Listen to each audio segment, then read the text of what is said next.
అందరికీ నమస్కారం. Welcome to Sandhya kitchen India. మనకు శ్రావణ మాసం వచ్చింది అంటే మన ఇళ్లలో పండగ వాతావరణం మొదలవుతుంది కదండి. ముఖ్యంగా శ్రావణ శుక్రవారం అమ్మవారిని భక్తి శ్రద్ధలతో పూజించుకొని అమ్మవారికి ఇష్టమైన నైవేద్యాలను తయారు చేసి సమర్పిస్తుంటాం కదా. అలాంటి పవిత్రమైన మాసంలో అమ్మవారికి నైవేద్యంగా పెట్టడానికి ఈరోజు ఎంతో రుచికరమైన నోట్లో పెట్టుకోగానే కరిగిపోయే గీ మైసూర్ పాక్ ఎలా తయారు చేయాలో చూద్దాము. ఇక ఆలస్యం చేయకుండా తయారీ విధానంలోకి వెళ్దాం రండి. స్టవ్ పై ప్యాన్ పెట్టి 1 టేబుల్ స్పూన్ నెయ్యి వేసుకోవాలి. ఇప్పుడు నేనైతే ఇక్కడ 2 కప్పుల శనగపిండిని తీసుకుంటున్నానండి. మీకు కావాల్సినంతగా మీకు నచ్చిన కొలతల్లో తీసుకోవచ్చు. శనగపిండిని తీసుకొని సన్నని మంటపై పచ్చివాసన పోయే వరకు వేపుకోవాలి.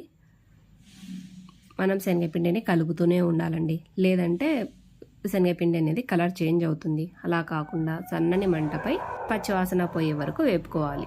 ఇలా శనగపిండిని వేయించి పెట్టుకున్న తర్వాత దీనిని పక్కన ఉంచండి.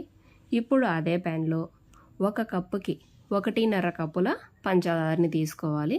స్వీట్ ఇంకాస్త ఎక్కువ ఇష్టపడే వాళ్ళైతే 1 ముక్కాల వరకు వేసుకోవచ్చండి. నేనైతే ఇక్కడ 1.5 వేస్తున్నాను. 2 కప్పుల పిండికి 3 కప్పుల చక్కెర వేస్తున్నాను. 1/2 కప్పు వాటర్ పోసి చక్కెరని తీగపాకం వచ్చే వరకు మరిగించుకోవాలి.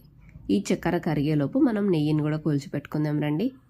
నెయ్యి కూడా 1 కప్పు పిండికి 1.5 కప్పుల నెయ్యిని తీసుకొని పక్కన వేడి చేసుకోవాలండి. మనం బాగా వేడిగా నెయ్యి పోస్తూ ఉంటే మనకు మైసూర్ పాక్ అనేది చాలా స్మూత్గా చాలా టేస్టీగా వస్తుందండి. మనము ఒక చిన్న ప్లేట్లో వాటర్ పెట్టుకోవాలి. ఎందుకంటే మనము పాకం చెక్ చేసుకోవటానికి. అలాగే ఒక పెద్ద ప్లేట్కి కూడా నెయ్యిని రాసి పెట్టుకోవాలి. మనం చేసిన ఈ మైసూర్ పాక్ని ఆ ప్లేట్లోకి ట్రాన్స్ఫర్ చేసుకోవటానికి ముందుగానే ప్లేట్కి నెయ్యి రాసి పెట్టుకోండి. ఇప్పుడు ఈ శనగపిండిని ఉంటలు ఏమీ లేకుండా బాగా నలుపుకోవాలండి. ఎందుకంటే మనము నెయ్యి వేసి ఈ పిండిని వేయించాం కాబట్టి కొద్దిగా చిన్న చిన్న ఉంటలు ఉంటాయండి. అలాగా ఉండలేం లేకుండా పిండినంతా బాగా స్మూత్గా చేయండి. మనము గరిటె సాయంతో కానీ లేదంటే చేత్తో కానీ ఉండలేం లేకుండా నీట్గా చేసుకోవాలి. చూడండి, పాకం అనేది ఇలా రావాలండి. తీగ పాకం కంటే కాస్త ఎక్కువగా వస్తే సరిపోతుంది. పాకం ఇలా ఉన్నప్పుడు మనం పక్కన వేయించి పెట్టుకున్న శనగపిండి ఉంది కదండి, ఆ శనగపిండిని పోసి మధ్య మధ్యలో కొద్దిగా నెయ్యి వేసుకుంటూ, ఈ నెయ్యి అంతా మైసూర్ పాక్ అనేది బాగా అబ్జర్వ్ చేసుకుంటుందండి. ఇలా మనము నెయ్యి అంతా పోసుకుంటూ కలుపుతూ ఉండాలి.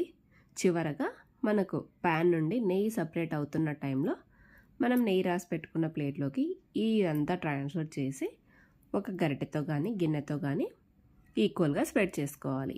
ఇలా స్ప్రెడ్ చేసుకున్న తర్వాత కాస్త చల్లారనిచ్చి మనకు నచ్చిన షేప్లో ముక్కలుగా కట్ చేసుకోవాలి.